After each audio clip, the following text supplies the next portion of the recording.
السلام علیکم ورحمۃ اللہ وبرکاتہ۔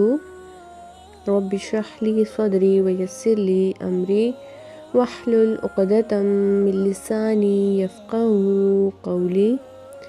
پیچھے جو حالات بیان کیے جا چکے ہیں ان کے مطابق آپ صلی اللہ علیہ وسلم اور آپ کی قوم کے درمیان فکری اور عملی فاصلہ بڑھتا گیا۔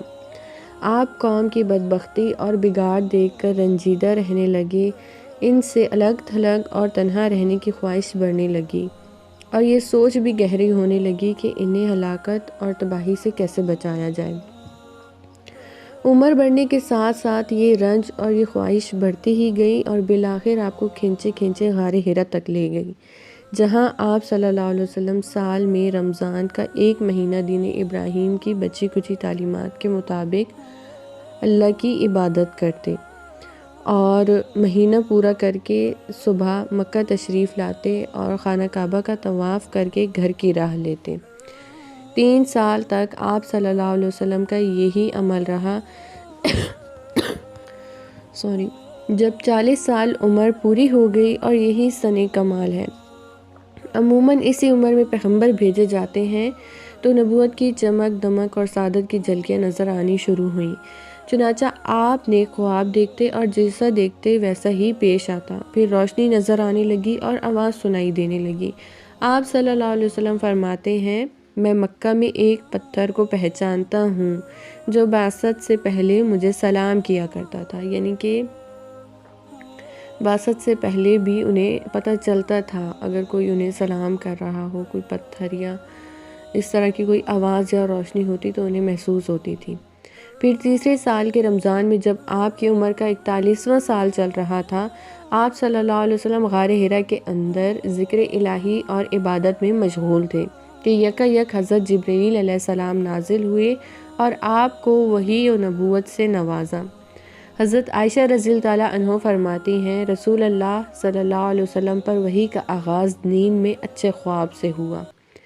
آپ جو خواب دیکھتے وہ سپیدہ صبح کی طرح نمودار ہوتا۔ پھر آپ کو تنہائی پسند آنے لگی، چنانچہ آپ غار حرا میں خلوت اختیار فرماتے اور کئی رات گھر آئے بغیر عبادت کرتے اور اس عرصے کے لیے توشہ بھی لے جاتے، پھر حضرت خدیجہ رضی اللہ تعالیٰ عنہ کے پاس واپس آتے اور اسی جیسی مدت کے لیے پھر توشہ لے جاتے، یہاں تک کہ آپ صلی اللہ علیہ وسلم غار حرا ہی میں تھے کہ آپ صلی اللہ علیہ وسلم کے پاس حق آ گیا، یعنی آپ کے پاس فرشتہ آیا اور کہا اقرأ، یعنی پڑھو۔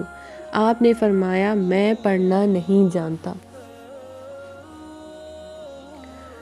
اس پر اس نے مجھے پکڑ لیا اور اس زور سے دبوچا کہ مجھے چور کر ڈالا، پھر چھوڑ کر کہا اقرأ، پڑھو۔ میں نے کہا، میں پڑھنا نہیں جانتا۔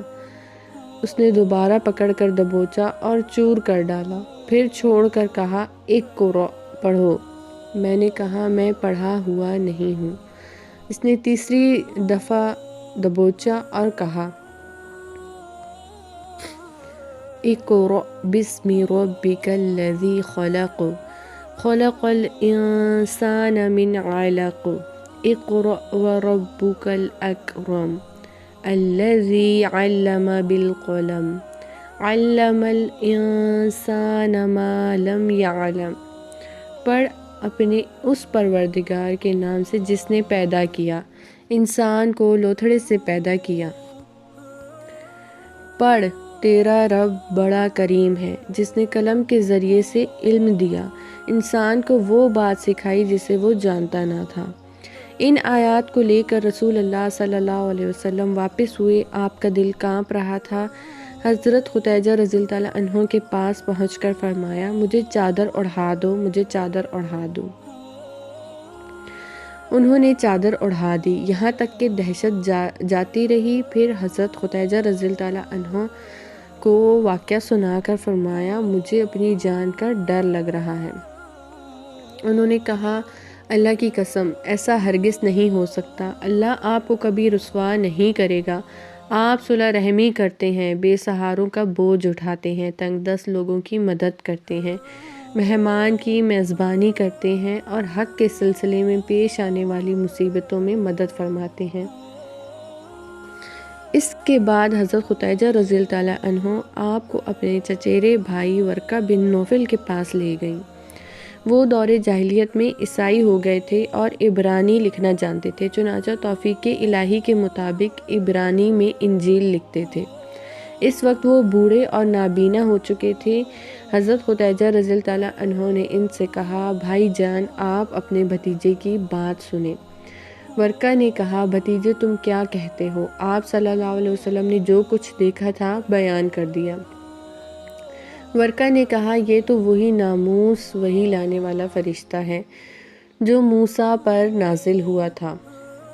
کاش میں اس وقت جوان ہوتا، کاش میں اس وقت تک زندہ رہتا جب آپ کی قوم آپ کو نکال دے گی۔ رسول اللہ صلی اللہ علیہ وآلہ وسلم نے فرمایا، تو کیا میری قوم مجھے نکال دے گی؟ ورقہ نے کہا، ہاں، کوئی ایسا آدمی نہیں جو تمہارے جیسا پیغام لایا ہو مگر اس سے دشمنی نہ کی گئی ہو۔ اگر میں نے تمہارا وہ دن جس دن تمہاری قوم تمہیں مکہ سے نکالے گی پا لیا تو تمہاری زبردست مدد کروں گا۔ اس کے بعد ورقہ جلد ہی فوت ہو گئے اور وحی رک گئی۔ یہ نبی صلی اللہ علیہ وسلم پر پہلی بار وحی اترنے اور آپ کی نبوت شروع ہونے کا واقعہ ہے۔ یہ رمضان کے مہینے میں لیلۃ القدر کے اندر پیش آیا۔ اللہ تعالیٰ کا ارشاد ہے، شہر رمضان الذی انزل فیہ القرآن، رمضان کا مہینہ ہی وہ مہینہ ہے جس میں قرآن اتارا گیا۔ ایک اور جگہ ارشاد ہے، انا انزلناہ فی لیلۃ القدر، ہم نے قرآن کو عزت والی رات میں اتارا۔ صحیح احادیث سے یہ بھی ثابت ہے کہ یہ واقعہ رات کے پچھلے پہر سوموار کی فجر طلوع ہونے سے پہلے پیش آیا، چونکہ لیلۃ القدر رمضان کی آخری 10 راتوں میں سے کسی طاق رات میں ہوا کرتی ہے، اور اس سال سوموار 21 رمضان کو لیلۃ القدر تھی۔ اس لیے اس سے یہ نتیجہ نکلتا ہے کہ آپ صلی اللہ علیہ وسلم کی نبوت آپ کی پیدائش کے 41ویں سال 21 رمضان سوموار کی رات شروع ہوئی۔ جیسے کہ بتایا گیا کہ غار حرا میں پہلی وحی اتر کر بند ہو گئی تھی۔ یہ بندش کئی روز تک قائم رہی۔ اس کی وجہ سے نبی صلی اللہ علیہ وسلم کو سخت رنج و ملال ہوا، لیکن مصلحت الہی اسی میں تھی، کیونکہ اس وقت آپ صلی اللہ علیہ وسلم کا خوف جاتا رہا، معاملے کی نوعیت کو سمجھنے کا انہیں موقع ملا، اور دوبارہ وحی کی مشقت جھیلنے کے لیے صرف یہی نہیں کہ طبیعت آمادہ ہو گئی بلکہ ایک شوق و طلب بھی پیدا ہوا، اور آپ صلی اللہ علیہ وسلم دوبارہ وحی آنے کا انتظار فرمانے لگے۔ ادھر گوشہ نشینی کی بقیہ مدت پوری کرنے کے لیے آپ صلی اللہ علیہ وسلم ورقہ کے پاس سے پلٹ کر دوبارہ غار حرا میں تشریف لا چکے تھے۔ پھر جب ماہ رمضان ختم ہو گیا اور آپ کی مدت اعتکاف پوری ہوئی تو حسب عادت پہلی شوال کی صبح حرا سے اتر کر مکہ روانہ ہوئے۔ نبی صلی اللہ علیہ وسلم کا ارشاد ہے، میں پہاڑ سے اتر کر میدان میں پہنچا تو مجھے پکارا گیا، میں نے دائیں دیکھا تو کوئی نہ تھا، بائیں دیکھا تو کچھ نظر نہ آیا، پھر آگے دیکھا تو کچھ دکھائی نہ دیا، اور پیچھے دیکھا تب بھی کچھ دکھائی نہ دیا۔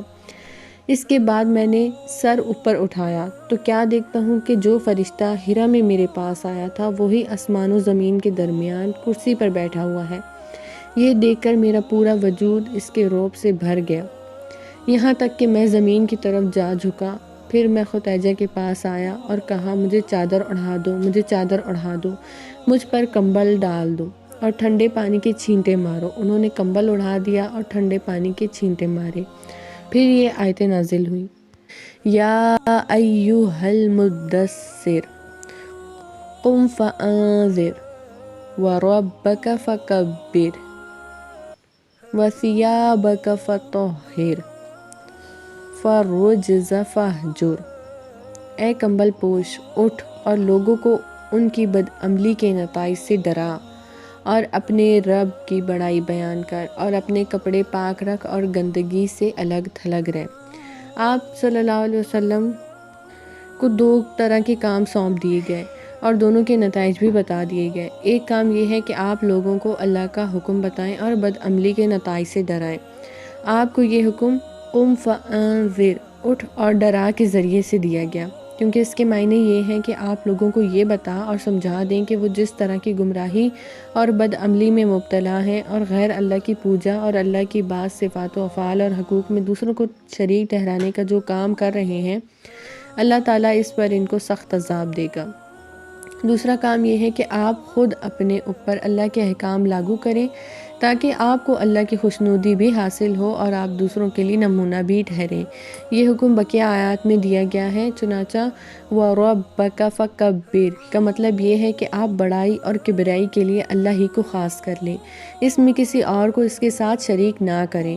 وَثِيَابَكَ فَطَهِّرْ کے بظاہر معنی ہیں کہ کپڑے اور جسم پاک رکھے، کیونکہ اللہ کے سامنے نجاست اور گندگی کے ساتھ کھڑے ہونا ٹھیک نہیں، مگر محققین کے نزدیک اس کے معنی اپنی روح کو پاک اور منزہ رکھیں۔ اور اگلی آیت دیکھتے ہیں، وَرُجْزَ فَاہْجُرْ کے معنی ہیں کہ اللہ کی ناراضی و عذاب کے اسباب سے اور ان کی قوم کی بدعمالیوں، گندگیوں اور آلودگیوں سے الگ رہیں۔ اور اگلی آیت ہے وَلَا تَمْنُن تَسْتَكْثِرْ زیادہ چاہنے کے لیے احسان نہ کر کا مطلب یہ ہے کہ اس دنیا میں احسان کے بدلے کی خواہش اور امید نہ رکھیں، بلکہ یہ سمجھ لیں کہ یہ مشکلات اور آزمائشوں کا راستہ ہے، لہٰذا اپنی قوم کا دین چھوڑنے اور ایک اللہ کی طرف بلانے پر تکلیف اور دشواریاں سہنے کے لیے تیار رہیں، اور وَلِرَبِّكَ فَاصْبِرْ اپنے رب کے لیے صبر کریں۔ تو آج کے لیسن میں ہم نے یہ دیکھا ہے کہ وحی کا آغاز کس طرح ہوا ہے۔ انشاءاللہ تعالی ہم نیکسٹ لیسن میں تبلیغ کے آغاز کے بارے میں پڑھیں گے۔ آج کا لیسن اتنا ہی ہے۔ السلام علیکم ورحمۃ اللہ وبرکاتہ۔